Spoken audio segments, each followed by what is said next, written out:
Hello student, how are you all doing? I hope all of you are doing great. This is chapter number 7, temperature and its measurement. I have already explained part 1 of this chapter. Now we will study part 2 of this chapter.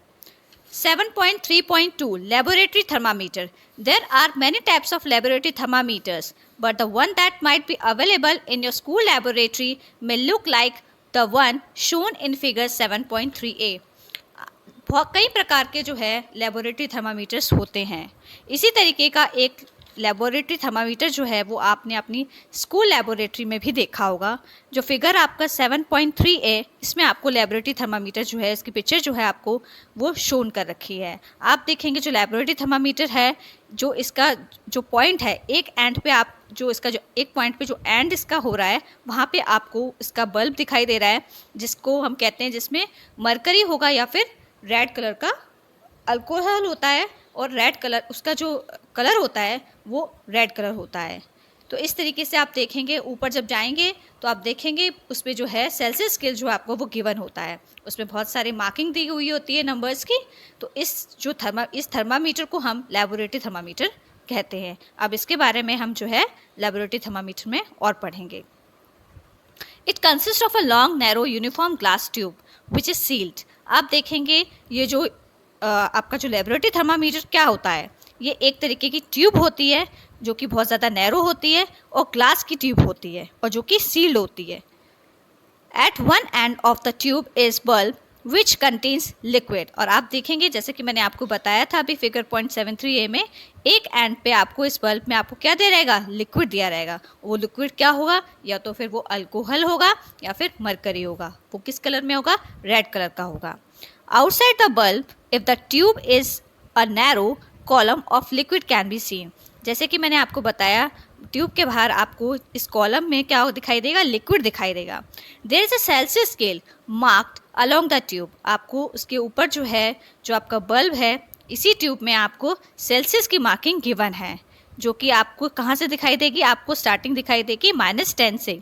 और -10 से आप देखेंगे 0 फिर 10 फिर 20 30 40 50 60 70 80 90 100 100 के बाद 110 तक। जो 100 तक की 10 तक की जो मार्किंग है वो आपको सेल्सियस स्केल में इस लेबोरेटरी थर्मामीटर में आपको गिवन है।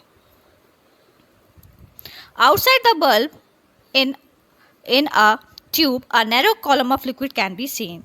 There is a Celsius scale marking along the tube. The liquid column rises or falls with change in temperature. आप देखेंगे जो लिक्विड है इस ट्यूब के अंदर, ये जो नैरो ट्यूब है, जो आपका लेबोरेटरी थर्मामीटर है, इसके अंदर जो लिक्विड होगा, अगर वो लिक्विड राइज करता है तो भी आपके टेम्परेचर में चेंज होगा। अगर वो लिक्विड जो है वो फॉल करता है या डिक्रीज होता है तो भी आपको टेम्परेचर में चेंज होता हुआ दिखाई देगा। The mark of the Celsius scale with which the top level of the liquid column coincides is the temperature reading. और इसी तरीके से जो मार्किंग जो हमारे सेल्सियस स्केल पे गिवन है, तो जब लिक्विड का लेवल एकदम टॉप पे होगा तो हम क्या करेंगे, उस टाइम पे हम टेम्परेचर की रीडिंग को नोट करेंगे। और ऐसा ही अगर जो टेम्परेचर जो है उसमें जो हमारा जो लिक्विड है वो अगर वो फॉल करेगा तो भी हम क्या, डिक्रीज करेगा वहाँ से टॉप लेवल से, तो भी हम क्या करेंगे, इस तरीके से टेम्परेचर की रीडिंग लिखेंगे या उसको नोट करेंगे। The liquid used in the laboratory thermometer is generally alcohol colored red to make it easily seen और मरकरी। जैसे कि मैंने आपको अभी बताया था, जो लिक्विड हम लेबोरेटरी थर्मामीटर में यूज़ करते हैं वो ज़्यादातर अल्कोहल होता है और मरकरी होता है, और वो भी आपको रेड कलर में दिखाई देता है। Activity 7.3 let us observe. Let us try to find the temperature range of a given laboratory thermometer. आपको इसमें आपको रेंज के बारे में पढ़ना है। लेबोरेटरी थर्मामीटर जो होता है उसकी टेम्परेचर रेंज क्या होती है उसके बारे में हम पढ़ेंगे। Take a laboratory thermometer and observe it carefully. आपको लेबोरेटरी थर्मामीटर लेना है और उसको ध्यान से देखना है। Note down the following. आपको कुछ क्वेश्चंस गिवन है, उनके आपको आंसर्स जो है वो बताने हैं। What is the lowest temperature it can measure. First question इसमें गिवन है कि आपको लोएस्ट टेम्परेचर बताना है कि जो लेबोरेटरी थर्मामीटर है उस पर लोएस्ट टेम्परेचर क्या है जिसे हम मेज़र करते हैं। जो हमारा लोएस्ट टेम्परेचर जो इसमें होता है वो हमारा जो होता है वो -10 डिग्री सेल्सियस होता है। नेक्स्ट क्वेश्चन हम देखेंगे, What is the highest temperature it can measure? और highest temperature क्या है लेबोरेटरी थर्मामीटर में? जो हमारा ये जो ट्यूब जो हमें दी गई है, ग्लास की जो ट्यूब है हमारे थर्मामीटर की, उसमें हमें आप देखे बताना है कि हमारा हाईएस्ट टेम्परेचर क्या है। तो वो जो मार्किंग्स दी गई है, तो हमारा जो हाईएस्ट टेम्परेचर जो वो मेज़र कर सकता है वो है लेबोरेटरी थर्मामीटर में 110 डिग्री सेल्सियस, जो कि हमें फिगर 7.3a में गिवन है। नेक्स्ट क्वेश्चन देखेंगे। So the range of this thermometer is dash. अब आपको ये बताना है कि जो रेंज क्या होगी इस थर्मामीटर की, जो हमें फिगर 7.3a में गिवन है, उसकी रेंज क्या होगी। रेंज क्या होता है, कोई भी थर्मामीटर जो है उसमें जो सेल्सियस स्केल की जो मार्किंग होती है वो कम से कम मार्किंग क्या है और सबसे ज़्यादा उसकी मार्किंग क्या है। तो उन दोनों का जो डिफरेंस होता है, या वहाँ जो हमारी जो स्टार्टिंग पॉइंट है, जो हमारी स्टार्टिंग पॉइंट है वहाँ से लेके एंड पॉइंट तक जो मार्किंग दी गई है उसको हम रेंज कहते हैं। तो हमारी जो रेंज जो है, जो हमारी फिगर 7.3a में जो हमें लेबोरेटरी थर्मामीटर गिवन है, उसकी रेंज है आपकी -10 degree Celsius to 110 degree Celsius. अब आपको यहाँ पे प्रिकॉशंस बताने हैं कि जब हम लेबोरेटरी थर्मामीटर का यूज़ कर रहे हैं तो हमें क्या प्रिकॉशंस लेने चाहिए। Handle with care. आप जब भी लेबोरेटरी थर्मामीटर का जब आप यूज़ करते हैं तो आपको बहुत सावधानी पूर्वक उसका यूज़ करना है, ठीक है। If it hits against some hard object, अगर किसी हार्ड ऑब्जेक्ट से अगर थोड़ा सा भी अगर वो टच हो जाता है तो इट कैन ब्रेक, तो वो क्या है, वो टूट जाएगा। और फिर इसको डिस्पर्स करना बहुत डिफ़िकल्ट होगा आपके लिए, क्योंकि उसमें मरकरी जो है इस तरीके का लिक्विड होता है जो बहुत ज़्यादा खतरनाक होता है। Do not hold it by the bulb. और आपको जब भी आप लेबोरेटरी थर्मामीटर को होल्ड करेंगे तो आप उसका जहाँ पे फर्स्ट पॉइंट जो आपका स्टार्टिंग में एक पॉइंट तो आपका एंड होता है, उसमें मार्किंग का जहाँ पे एंड होता है वो होता है, और एक पॉइंट होता है जहाँ पे आपका बल्ब होता है, तो उस एंड पे आप बल्ब को कभी भी होल्ड नहीं करेंगे। Now look at the thermometer shown in figure 7.3a carefully. Can you tell its range? अब आपको थर्मामीटर जो आपको फिगर 7.3a में जो शोन है उसको आपको ध्यान से देखना है। अब आपको उसकी रेंज के बारे में बताना है। क्या आप उसकी रेंज के बारे में बता सकते हैं? It's range from -10 degree Celsius to 110 degree Celsius, जिसके बारे में मैंने अभी आपको थोड़ी देर पहले बताया था कि जो रेंज होती है लेबोरेटरी थर्मामीटर की, जो हमें फिगर 7.3a में जो गिवन है, वो -10 डिग्री सेल्सियस से स्टार्टिंग होती है और 110 डिग्री सेल्सियस पे इसकी जो मार्किंग है वो एंड होती है। Activity 7.4. Let us observe and calculate. Let us now try to find the smallest value that a given laboratory thermometer can read. अब आपको ये बताना है कि छोटी से छोटी वैल्यू क्या होगी जो हम लेबोरेटरी थर्मामीटर पे जिसको हम मेज़र कर सकते हैं। Again take the same laboratory thermometer which is used in activity 7.3 and observe it carefully. फिर से आपको क्या करना है, यही सेम लेबोरेटरी थर्मामीटर लेना है जो कि आपको जो आपने एक्टिविटी 7.3 में जो आपने यूज़ किया था उसको फिर से आपको ध्यान से देखना है। Note down the following. आपको कुछ क्वेश्चंस गिवन है, इनके आपको आंसर्स बताने हैं। How much is the temperature difference indicate between the two bigger marks. अब आपको यहाँ पे क्वेश्चन ये दिया है कि जो टेम्परेचर जो है, जो हमें दो बिगर मार्क्स जो हम लेंगे, जो हमें ये जो लेबोरेटरी थर्मामीटर जो गिवन है उसके जो दो बिगर मार्क्स जब हम लेंगे तो उनके टेम्परेचर में क्या डिफरेंस होगा। फर्स्ट क्वेश्चन हमारा ये कहता है।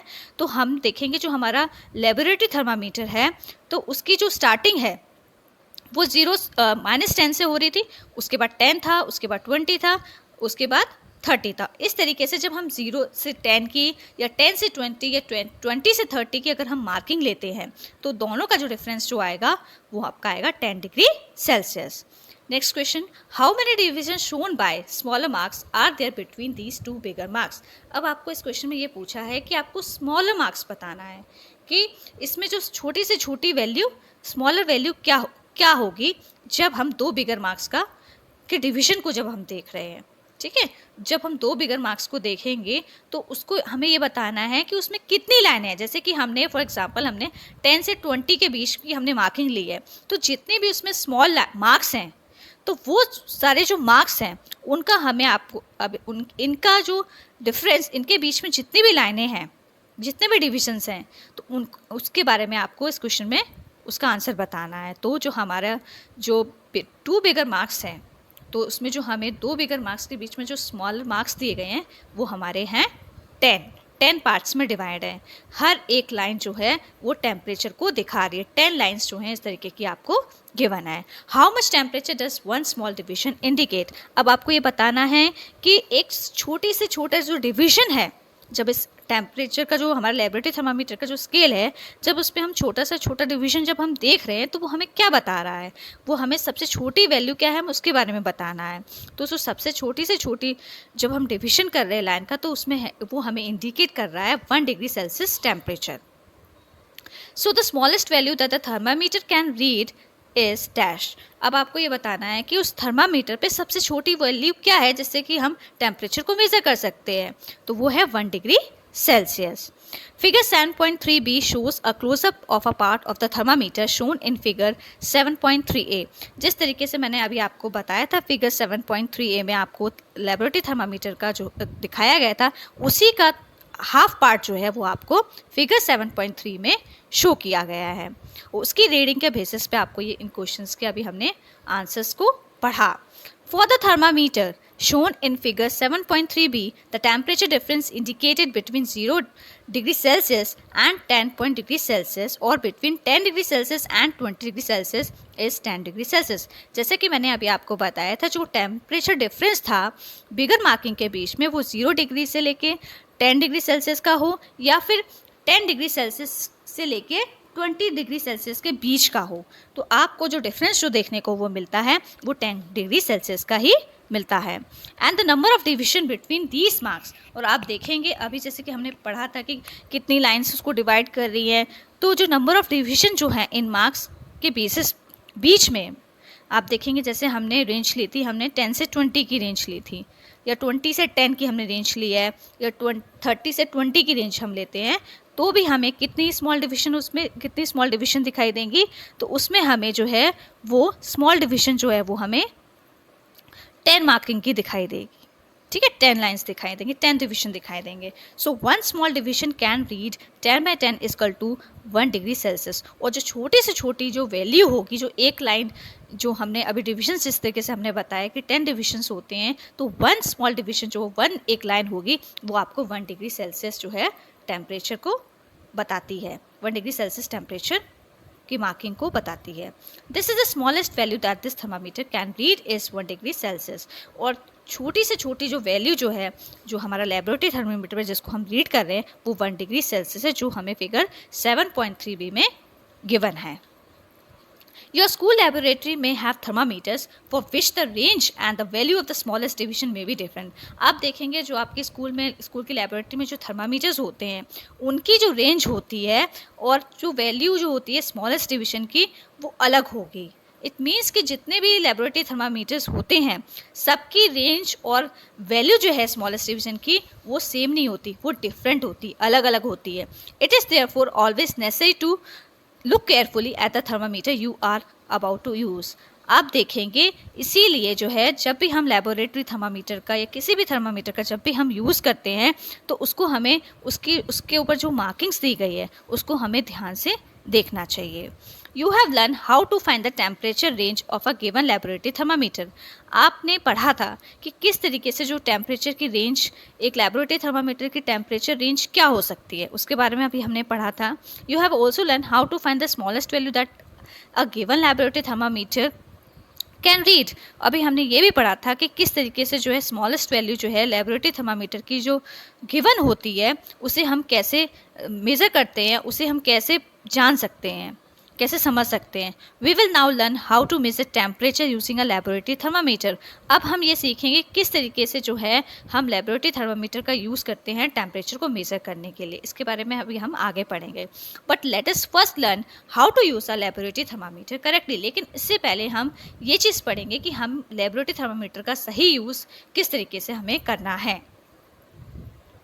Correct way of measuring temperature using a laboratory thermometer. अब आपको ये बताना है कि सही तरीका क्या है जब हम टेम्परेचर को मेज़र कर रहे हैं, जब हम लेबोरेटरी थर्मामीटर का यूज़ करके टेम्परेचर को मेज़र कर रहे हैं, तो उसका सही तरीका क्या है मेज़र करने का। When the thermometer is immersed in water, its bulb should not touch the bottom or the sides of the beaker। आप देखेंगे जब भी हम थर्मामीटर को पानी के अंदर, स्पीकर के अंदर जब हम डालेंगे, तो जो हमारा जो बल्ब है वो है, उसको बॉटम को टच नहीं करना है। जो बीकर है उसके बॉटम पे टच नहीं होना चाहिए हमारा जो इसका थर्मामीटर का जो बल्ब है, और ना ही जो बीकर की जो साइड्स हैं, दोनों जो बीकर्स की जितनी भी साइड्स है वहाँ पे भी हमारा जो थर्मामीटर है वो टच नहीं होना चाहिए। फर्स्ट पहले मैं आपको दिखा देती हूँ। ये फिगर जो है 7.4 गिवन है आपकी बुक में, measuring temperature of a warm water. हम यहाँ पे जो है वार्म वाटर का जो है वो टेम्परेचर मेज़र कर रहे हैं। तो आप देखेंगे पहले आपको यहाँ पे एक बीकर में वार्म वाटर गिवन है, ठीक है। इसको हम लेबोरेटरी थर्मामीटर से मेज़र करके कैसे मेज़र करेंगे इसके बारे में हम पढ़ रहे हैं। सही तरीका क्या है लेबोरेटरी थर्मामीटर को यूज़ करने का। तो इसमें ये बोला है सेकंड पॉइंट आपका, अब हम इसका देखते हैं। The thermometer should be held vertically. अब इसमें ये बोला है कि आपको जो थर्मामीटर का जब आप यूज़ करेंगे तो आपको थर्मामीटर जो है बीकर के अंदर जो है उसको आपको सीधा पकड़ना है, शुड नॉट बी टिल्टेड, और वो बिल्कुल भी आपको उसको हिलाना डुलाना नहीं है, वो झुका हुआ नहीं होना चाहिए, जो कि आपको फिगर 7.4 में गिवन है। The temperature must be read while the thermometer is immersed in water. जो टेम्परेचर जब आप रीड करेंगे तो थर्मामीटर जो है वो आपका पानी में ही डूबा होना चाहिए। ये नहीं कि आपने उस थर्मामीटर को बाहर निकाल लिया फिर आप उसकी रीडिंग को मेज़र कर रहे हैं। ये आपको फिगर 7.4 में क्लियर कट पिक्चर्स जो है आपको इसकी शोन है कि किस तरीके से आपकी जो आइस है वो फोकस होंगी टेम्परेचर की रीडिंग लेने के लिए। While reading the thermometer, the eye should be directly in line with the level of the liquid column to be read. अब आप देखेंगे जब आप रीडिंग लेंगे थर्मामीटर पे तो आई जो है आपकी वो बिल्कुल ये इस पॉइंट पे होनी चाहिए कि लेवल जो है लिक्विड का वो कहाँ पे राइज कर रहा है या कहाँ पे जो लेवल है लिक्विड का वो डिक्रीज हो रहा है। तो आपकी जो आइस है वो पॉइंट टू पॉइंट होनी चाहिए उस लिक्विड पे। और वो ये किस तरीके का लिक्विड है, ये रेड कलर का लिक्विड है जो कि मरकरी भी हो सकता है या फिर अल्कोहल भी हो सकता है, और जो कि हमें रेड कलर का दिखाई देता है। Activity 7.5 let us measure. Take some warm water in a beaker. आपको क्या करना है, एक गर्म पानी जो है एक बीकर में लेना है। Dip the thermometer in water so that bulb is immersed in water, figure 7.4। जिस तरीके से आपको फिगर 7.4 में गिवन है उसी तरीके से आपको क्या करना है, थर्मामीटर को उस पानी के अंदर जो आपने बीकर के अंदर गर्म पानी लिया है उसके अंदर आपको क्या करना है, थर्मामीटर का जो बल्ब है उसको डुबोना है। Observe the rise of liquid column in the thermometer. फिर आप देखेंगे जो रेड कलर का लिक्विड है वो कहाँ थर्मामीटर में राइज हो रहा है। Wait till the column stop rising and note the temperature. आपको तब तक वेट करना है जब तक वो टेम्परेचर जो है वो राइज नहीं होता है ऊपर की ओर, और ऐसा करते वक्त आपको ज़्यादा समय नहीं लगाना है, otherwise the water itself will start to cool. और फिर क्या होगा, तो क्या होगा, जो पानी जो है वो ठंडा हो जाएगा। What is the temperature of water measure by you. इसी तरीके से आप ये जब एक्टिविटी करेंगे तो आपको ये भी बताना है कि जो आपने लिक्विड जो मेज़र किया था, जो टेम्परेचर आपने मेज़र किया था थर्मामीटर की हेल्प से, तो वो क्या टेम्परेचर आया, उसकी रीडिंग क्या आई है। Compare it with the reading of your friends. और आप ये रीडिंग जो है अपने फ्रेंड्स के साथ कंपेयर कर सकते हैं, उसके साथ शेयर कर सकते हैं कि जब आपने मेज़र किया तो आपकी रीडिंग क्या आई, ठीक है, आपका कितना टेम्परेचर आया।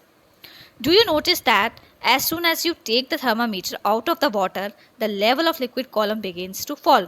आपने देखा होगा जैसे जैसे आपने थर्मामीटर को पानी के अंदर से जब आप निकालेंगे तो लेवल जो है लिक्विड का, जो रेड कलर का जो लिक्विड है इस थर्मामीटर के अंदर, वो क्या हो जाएगा, डिक्रीज हो जाएगा, ठीक है, गिरने लगेगा, फॉल हो जाएगा। जो उसकी रीडिंग है जब वो हाई से क्या हो जाएगी, लो हो जाएगी। This means that the temperature must be read while the thermometer is immersed in water. इसीलिए बोला जाता है कि जब आप टेम्परेचर को मेज़र करेंगे लेबोरेटरी थर्मामीटर की हेल्प से तो आपको पानी के अंदर ही उसको डुबो, जब वो पानी के अंदर है, जो पानी के अंदर वो डूबा हुआ है उसी टाइम पे आपको उसकी रीडिंग्स लेनी है। आपको ऐसा नहीं करना है कि आप उसको बाहर निकाल के आप उसकी रीडिंग को लेंगे। ये गर्ल है, ये क्वेश्चन कर रही है, can we use a laboratory thermometer for measuring body temperature for person? क्या हम लेबोरेटरी थर्मामीटर का यूज़ करके हम बॉडी का टेम्परेचर मेजर कर सकते हैं किसी भी व्यक्ति का? No, we do not use laboratory thermometer for measuring bodies temperature of a person. Following two experimental steps are to be arranged by your teacher. दो एक्सपेरिमेंटल सेटअप्स जो हैं ये आपके टीचर्स आपको बताएंगे, ठीक है, किस तरीके से आपको ये सेटअप्स जो हैं आपको टीचर्स सेट करके देंगे. तो आपको क्या ऑब्जर्व करना है, one by one as per your turn closer to the setups and observe the readings of both the thermometers. आप एक एक करके जो बच्चे आएंगे और जो थर्मामीटर की जो रीडिंग है दोनों थर्मामीटर की उसको देखेंगे. What are the temperature of ice and boiling water? तो यहाँ पे दो तरीके के सेटअप्स गिवन हैं.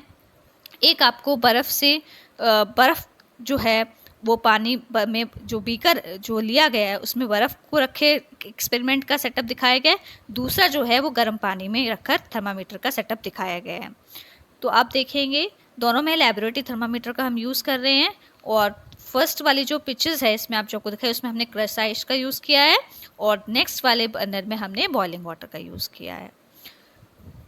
Read the temperature of ice and boiling water again after some time. आप देखेंगे जो टेम्परेचर जो है आइस और बॉइलिंग वाटर का वो क्या होगा, थोड़ी देर बाद जो है वो राइज होने लग जाएगा, उसमें चेंज आएगा.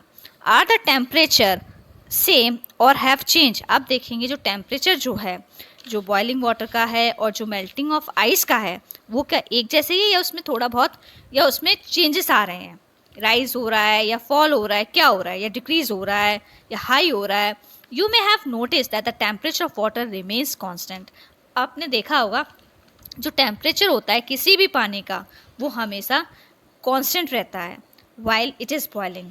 जब बॉइलिंग हो रहा होगा पानी उसमें थोड़ा बॉइलिंग वाटर की कंडीशन होगी, जब हमने बॉइलिंग का जब हम सेटअप्स लगाएंगे तो टेम्परेचर जो है वाटर का वो कांस्टेंट हो जाता है. जब हम पानी को जब गर्म करते हैं जब बॉयल हो जाता है तो थोड़ी देर बाद जो है वो क्या होता है वो कांस्टेंट हो जाता है. Also the temperature of ice remain constant while it is melting. ऐसा ही जो है जब हम आइस को मेल्ट करेंगे उस केस में भी क्या होगा, उसका भी जो टेम्परेचर होगा वो कांस्टेंट हो जाएगा. इसका मतलब ये है जो टेम्परेचर जो है वो क्यों कांस्टेंट होगा, the temperature stage constant because energy is used to turn water into vapor and not to raise the temperature. ऐसा इसलिए होता है जो टेम्परेचर जो है जो वो कांस्टेंट इसलिए हो रहा है कि जो एनर्जी जो है वो वाटर को वेपर में चेंज कर रही है.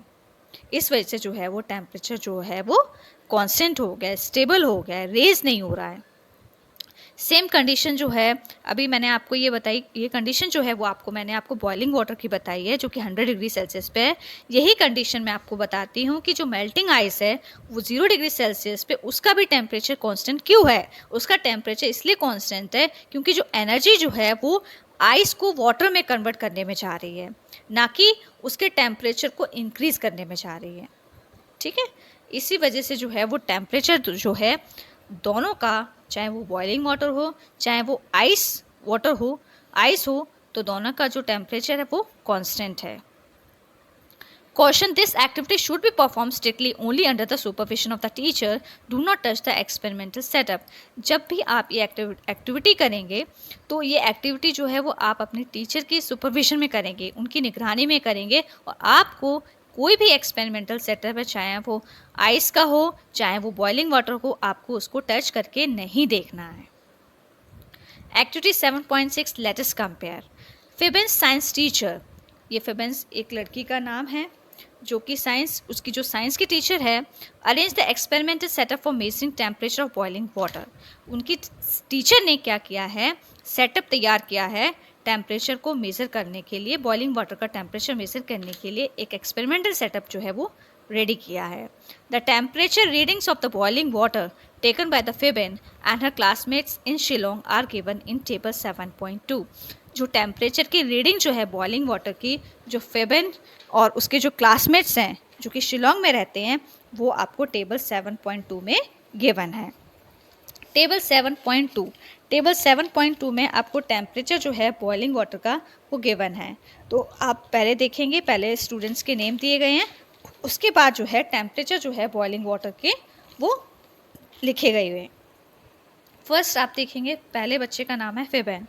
उसने जब बॉइलिंग वाटर का जब मेज़र किया है तो उसने उसका टेम्परेचर जो है वो 97.8 डिग्री आया है। शेमफेंग का जो है वो 98.0 है। 1 स्टार का 97.9 है। क्लोई का है 98.0। बंदरिशा का है 98.1। Compare the temperatures of boiling water recorded by the different students. आप देखेंगे इस तरीके से जो टेम्परेचर्स जो हैं जो बच्चों ने मेज़र किए हैं, तो इनके आप डिफरेंसेस देखें कि बच्चों ने जो टेम्परेचर मेज़र किए हैं उनमें अलग अलग बच्चों का जो है बॉइलिंग वाटर का जो टेम्परेचर है उसमें कितना डिफरेंस है। ठीक है, तो इनकी आप स्टडी को क्या करेंगे, जो इन्होंने टेम्परेचर जो मेज़र किए हैं कंपैरिजन स्टडी करेंगे इनके बारे में, जो अलग अलग बच्चों ने जो बॉइलिंग वाटर का जो टेम्परेचर है जो मेज़र किया है उसके बारे में। Why the differences in their readings. अब इसमें बोला है कि जो रीडिंग्स जो हमने बच्चों ने जो मेज़र की थी, जब टेम्परेचर मेज़र किया था बॉइलिंग वाटर का, वो अलग क्यों आया है। वो अलग इसलिए आया है, differences in temperature reading are due to slight variation in the measurement process such as reading errors और environmental conditions। ऐसा हो सकता है कि जिन बच्चों ने जब बच्चे जब टेम्परेचर की रीडिंग कर रहे थे अलग अलग बच्चे, तो उनकी रीडिंग में कुछ एरर आ गया हो या फिर उनकी इन्वायरमेंटल कंडीशंस जो है वो कुछ अलग हों। Discuss the possible reason among your selves. तो उसके रीजंस के बारे में आप अपने फ्रेंड्स के साथ में भी डिस्कस कर सकते हो कि तुम्हारा टेम्परेचर इतना क्यों आया और मेरा इतना क्यों आया है। May be the correct way of reading temperature was not followed by all the students. हो सकता है कि जो रीडिंग करने का जो तरीका है टेम्परेचर का, वो सभी बच्चों का जो है वो सही ना हो। 7.3.3 एयर टेम्परेचर। अब हम एयर टेम्परेचर के बारे में पढ़ेंगे।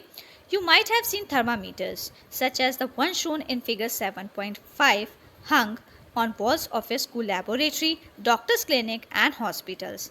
आपने थर्मामीटर्स देखे होंगे, जिस तरीके का आपको थर्मामीटर, रूम थर्मामीटर जो है वो आपको फिगर 7.5 में गिवन है। इस तरीके के थर्मामीटर्स जो है आपने अपने स्कूल की लेबोरेटरी के वॉल्स पे हैंग होते हुए देखे होंगे, या डॉक्टर्स के क्लिनिक पे आपको दिखाई देंगे, हॉस्पिटल्स में भी हैंग होते हैं वॉल पे। इस तरीके के रूम थर्मामीटर्स जो होते हैं वो हैंग होते हैं।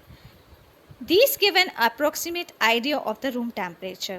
और इस तरीके के जो थर्मामीटर्स होते हैं वो हमें ये बताते हैं कि इनका यूज़ किया जाता है रूम के टेम्परेचर को जानने में। Have you seen weather reports in newspapers. क्या आपने कभी वेदर की रिपोर्ट्स के बारे में आपने न्यूज़पेपर में पढ़ा है या देखा है। टीवी न्यूज़, क्या आपने टीवी में भी देखे हैं कि टीवी में कोई न्यूज़ देखी है वेदर से रिलेटेड, और इंटरनेट, इट मीन्स आपने गूगल का यूज़ किया है, और भी कोई भी सोर्सेस हो सकते हैं। These reports also mention the maximum and minimum air temperature of the day। और इन रिपोर्ट्स से हमें क्या पता चलता है कि मैक्सिमम टेम्परेचर क्या था आज पूरे दिन का, और मिनिमम एयर टेम्परेचर क्या रहा पूरे दिन का। Activity 7.7 let us analyse.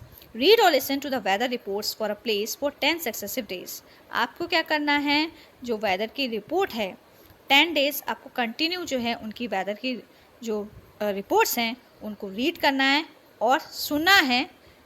Record the maximum and minimum air temperature for each day in table 7.3। फिर आपको क्या करना है, जो मैक्सिमम और मिनिमम एयर टेम्परेचर है उसको आपको रिकॉर्ड करना है, नोट करना है, जिस तरीके से आपको टेबल 7.3 में आपको बोला है इसको कंप्लीट करने के लिए। Analyse the data in the table 7.3। इस तरीके से आपको क्या करना है, डाटा कलेक्ट करना है और टेबल 7.3 में आपको कंप्लीट करना है। Table 7.3 maximum and minimum air temperature. तो आपको ये बताना है मैक्सिमम और मिनिमम एयर टेम्परेचर क्या होता है। मैक्सिमम एयर टेम्परेचर क्या होता है, मैक्सिमम एयर टेम्परेचर होता है हॉटेस्ट, ठीक है, और मिनिमम एयर टेम्परेचर का मतलब होता है कूलेस्ट। तो आपको इसमें पहले सीरियल नंबर लिखना है, फिर आपको डेट लिखनी है, फिर मैक्सिमम एयर टेम्परेचर क्या है, आपको 10 डेज़ का कंटिन्यू लेना है, और ऐसे ही आपको मिनिमम एयर टेम्परेचर जो है वो 10 डेज़ का रेगुलर बेसिस पे आपको नोट करना है।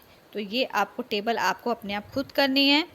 फिर जब आप इस टेबल को करेंगे तो आपको ये पता चल जाएगा कि मैक्सिमम और मिनिमम एयर टेम्परेचर क्या है, और अलग अलग दिनों का मैक्सिमम एयर जो मैक्सिमम मिनिमम टेम्परेचर जो है वो सेम है या डिफरेंट है।